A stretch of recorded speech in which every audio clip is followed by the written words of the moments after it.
Paris, January 13th, 1898, the front page of a newspaper. Just accused the French army, the government, and the entire judicial system of lying, all of them, by name, in public. The author knew he would be prosecuted. He'd planned for it. That was the whole point. His name was Émile Zola, France's most famous novelist, a man who had spent 30 years writing about coal miners, prostitutes, and alcoholics with such unflinching realism that the French government had tried to ban his books. Unsuccessfully. Zola was used to being inconvenient. The story began with Alfred Dreyfus, a Jewish French army captain convicted in 1894 of passing military secrets to Germany. The evidence, forged. The trial, secret. The verdict, deportation for life to Devil's Island, a prison off the coast of French Guiana in the tropics, alone. France called it justice and moved on. Then a military intelligence officer named Piquart discovered the real spy, a French major named Esterhazy. He reported it up the chain of command. The army thanked him by transferring him to Tunisia. Problem solved. Esterhazy was tried. Acquitted in 3 minutes. 3 minutes. That's barely enough time to read the charges. Zola had been watching all of this, quietly furious.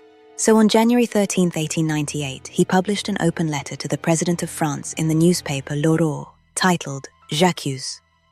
I accuse, roughly 4,500 words, naming names, citing evidence, calling the army's cover-up exactly what it was.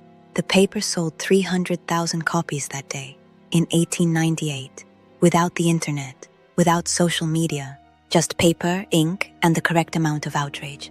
Zola was prosecuted for libel immediately, convicted, sentenced to prison, fled to England to avoid arrest, spent a year in exile in Surrey, which for a Parisian is arguably worse than Devil's Island, writing letters home and missing French food.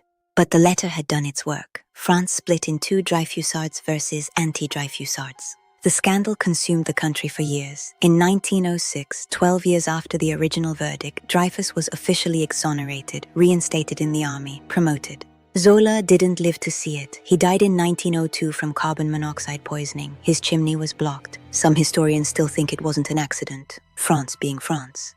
Zola understood something most people don't. The goal wasn't to win the trial. The goal was to make the lie too loud to ignore. He got convicted, on purpose, because a public trial meant a public record. Sometimes the most powerful move is forcing the other side to show their hand, in front of everyone. Control minds, and you control people.